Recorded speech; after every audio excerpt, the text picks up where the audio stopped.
Hello guys, this is Surendra Kumar. अभियान IAS academy की YouTube channel पर आपका स्वागत है। गाइस, आज हम बात करने वाले हैं यूजीसी नेट एग्जाम पेपर 1 के बारे में।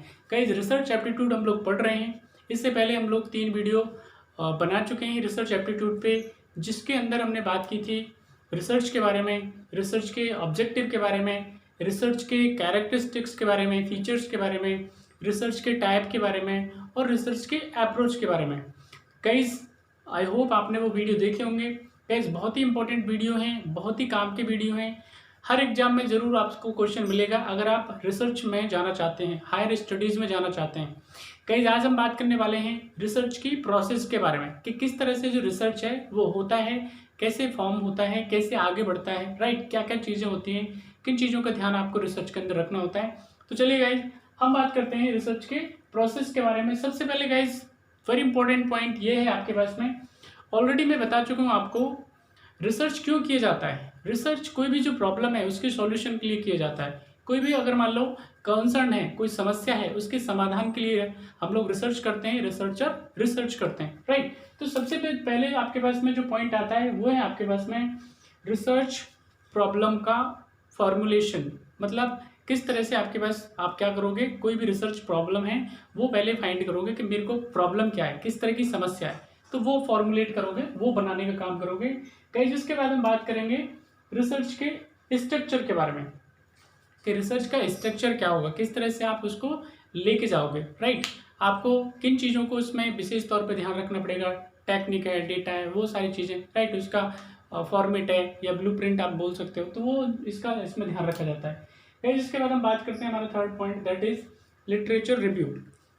अगर आप रिसर्च करना चाहते हैं किसी भी टॉपिक पे तो आपको लिटरेचर रिव्यू की बहुत ज़रूरत पड़ती है, राइट। मतलब साहित्यिक आपके पास में जो रिव्यू है या उसको पुनरावलोकन बोल सकते हैं आप इसको, कि किस तरह से क्यों किया जाता है, ज़रूरत क्या पड़ती है रिसर्च में। लिटरेचर रिव्यू की इसलिए ज़रूरत पड़ती है कि पर्टिकुलर सब्जेक्ट पे इससे पहले भी कितने रिसर्च हुए हैं और उसके आउटकम्स क्या थे, राइट। उसमें क्या जो तकनीक है वो इस्तेमाल की गई थी, क्या उसने जो प्रॉब्लम है उसको सॉल्व किया था, अगर किया था तो कितने % किया था, राइट। तो वो सारी चीज़ें हैं, उसमें जानकारी मिल जाती है।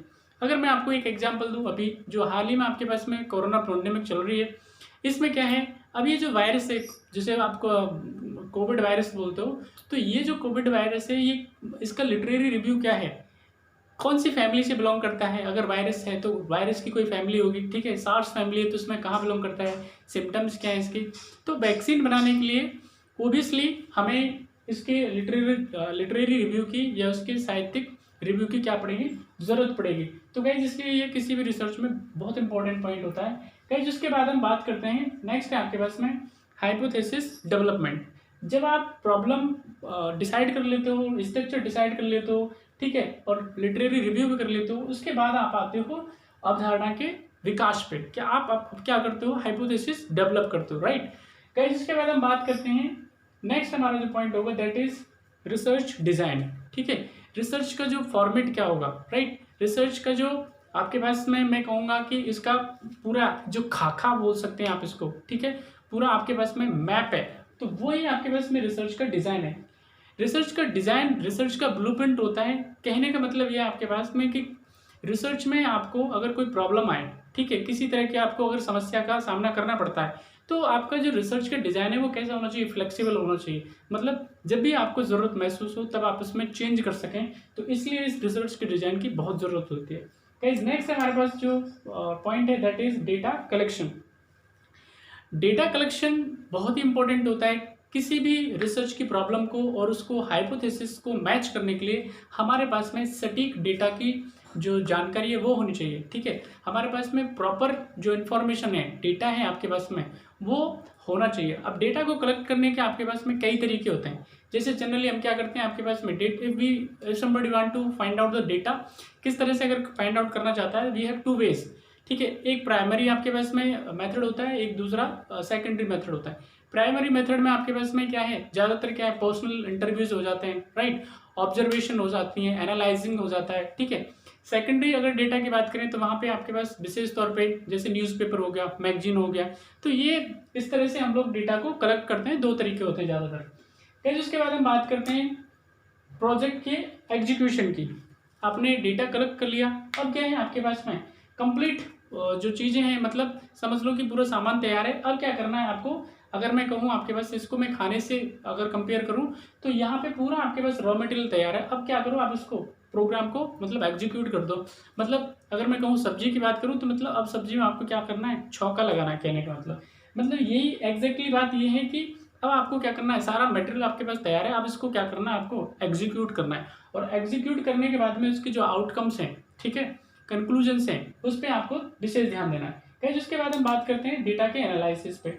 आपने जो भी एग्जीक्यूट किया अपने रिसर्च को एग्जीक्यूट करने के बाद में आपको पता चल जाएगा कि इसमें कितना एरर है और इसमें कितना हमें सफलता मिल रही है। तो वो आपको पता चलेगा डेटा के एनालिसिस से, ठीक है, जब आप उसको एनालाइज करोगे, इसका विश्लेषण करोगे।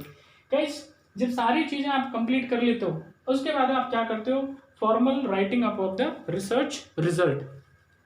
आप कंप्लीट क्या करते हो, एक जो औपचारिक आपके पास में राइटिंग अप है उसको समअप कर देते हो कि मैंने ये रिसर्च किया था और रिसर्च के बाद में मेरे पास ये आउटकम्स आए, ये मेरा कंक्लूजन था। आप इसको कंप्लीट एक जो फॉर्मल राइटिंग है उसमें आप दे देते हो। तो इस तरह से गाइज हमारे पास में रिसर्च का ये क्या है, प्रोसेस होता है। गाइज इसके बाद हम बात करते हैं वेरी इंपॉर्टेंट रिसर्च के मेथड्स के बारे में। बहुत ही इंपॉर्टेंट है, जरूर पूछा जाता है। गाइज रिसर्च के मेथड को हम लोग दो पार्ट में बांटते हैं, एक आपके क्वालिटेटिव हो और दूसरा आपके पास क्वांटिटेटिव रिसर्च का मेथड। गाइज अगर हम बात करें आपके पास में क्वालिटेटिव मेथड्स में तो सबसे पहली बात आती है आपके पास में इंटरव्यू। जैसा कि मैंने बताया डेटा कलेक्शन का एक तरीका हो सकता है, ठीक है। तो यहाँ पे आप क्या करेंगे, अगर आपको रिसर्च करना है और उसमें भी क्वालिटेटिव है तो सबसे इंपॉर्टेंट बात आती है आपके पास इंटरव्यू हल करना है। इंटरव्यू भी कैसे, इन डेप्थ, ठीक है। इंटरव्यू इन डेप्थ में इससे फ़ायदा क्या होता है, आपको एग्जैक्ट जानकारी मिलती है, ठीक है। आपको इंटरव्यू के लिए हमारे पास तरीके हैं। इंटरव्यू में भी हम फेस टू फेस इंटरव्यू करते हैं, ठीक है, मेल के जरिए कर सकते हैं, ठीक है, टेलीफोनिक इंटरव्यू हो सकता है आपके पास में। तो यहाँ से आपके पास में जो डेटा मिलेगा, ठीक है, जो जानकारियाँ मिलेंगी, एक तो पर्सनल मिलेंगी और बहुत ही उसमें हम क्या है उस पर विश्वास कर सकते हैं। तो यहाँ से आपके पास में ये क्वालिटेटिव टूल में आता है। गाइस उसके बाद हम बात करते हैं एथेनोग्राफिक रिसर्च के बारे में, राइट। तो ये भी आपके पास में क्या है, क्वालिटेटिव मेथड है रिसर्च का। यहाँ पे हम लोग इस तरह के रिसर्च को कब इस्तेमाल करते हैं, ये एज वी नो दैट, अगर मैं इमैनुअल कांट के बाद मैं बात करूँ, जो फिलोसफर है हमारे बहुत माने जाते हैं, उनके अकॉर्डिंग क्या है, ह्यूमन जो नेचर है वो चेंजेबल होता है, मतलब बदलता रहता है, ठीक है।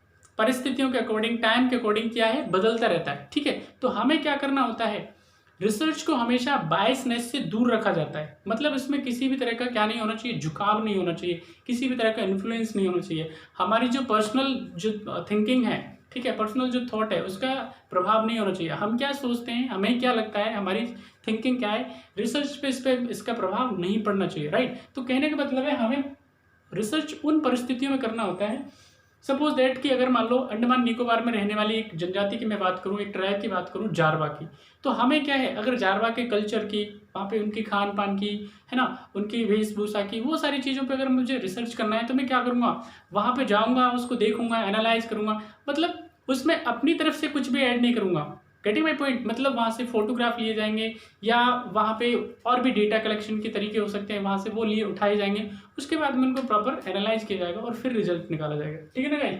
तो ये एथनोग्राफ में क्या है, जो स्थानीय या विशेष तौर पे जो आपके पास में लोकल लेवल पे जो चीज़ें अवेलेबल होती हैं, मतलब उन्हीं को पिक किया जाता है, राइट। उसके बाद हम बात करते हैं फोकस ग्रुप।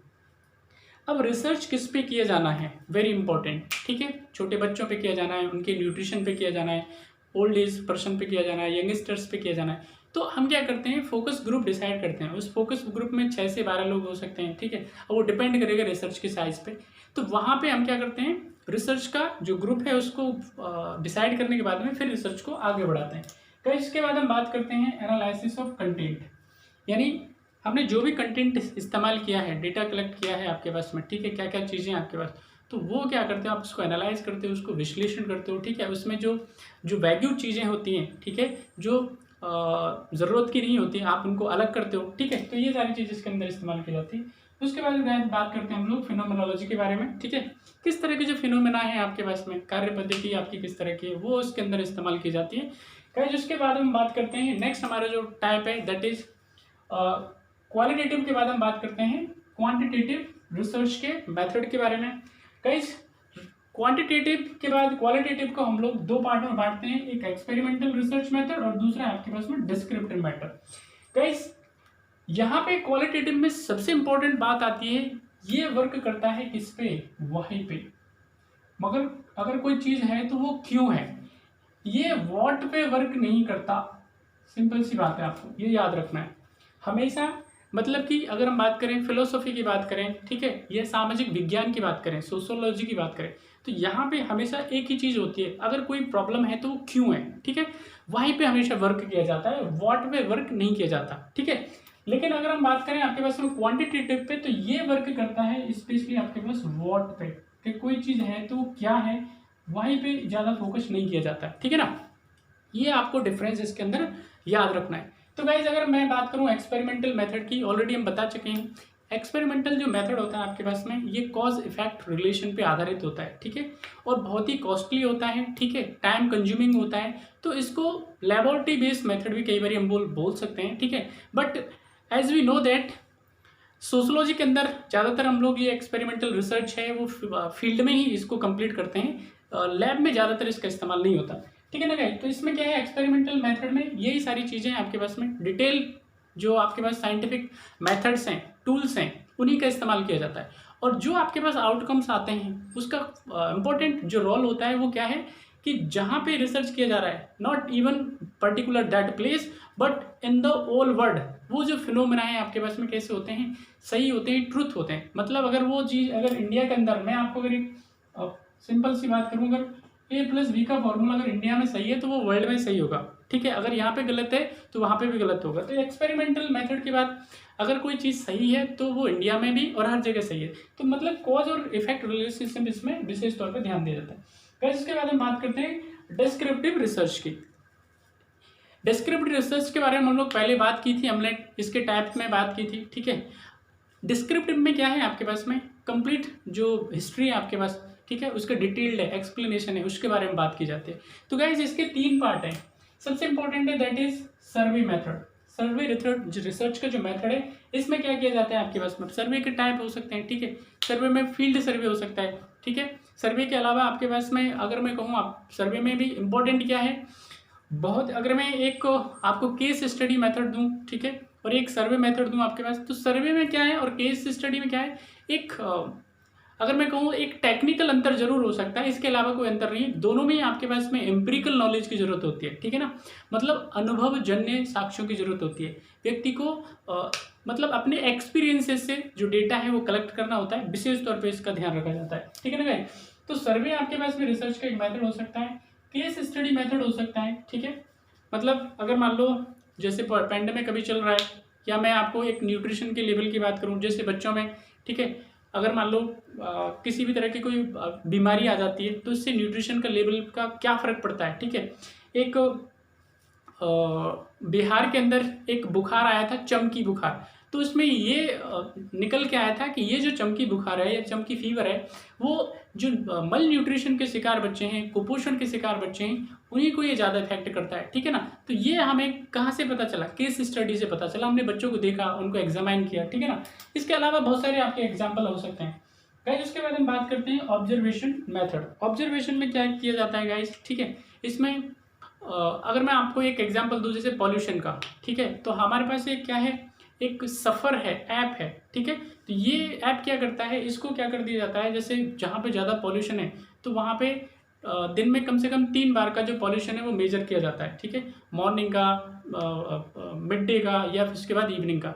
तो ये क्या है आपके पास में, वो क्या है एक पर्टिकुलर टाइम में, मतलब एक जो निश्चित समय होता है उसमें वो पॉल्यूशन को क्या करता है, मेजर करता है, और उसके बाद हम इसको नोट कर लेते हैं। तो इसके नोट करने से हमें पता चलता है कि कब पॉल्यूशन ज़्यादा था, कब पॉल्यूशन कम है, और इसके बाद हमने सालों के आंकड़े हैं वो इसको कंपेयर करने के काम आते हैं, और इस तरह से हम रिजल्ट निकालते हैं। तो ऐसे ये किसी भी फील्ड में आप इसको इस्तेमाल कर सकते हो। तो गाइस जिस तरह से आपके पास में रिसर्च के मेथड और रिसर्च के प्रोसेस था, आई होप आपको ये वीडियो पसंद आएगा।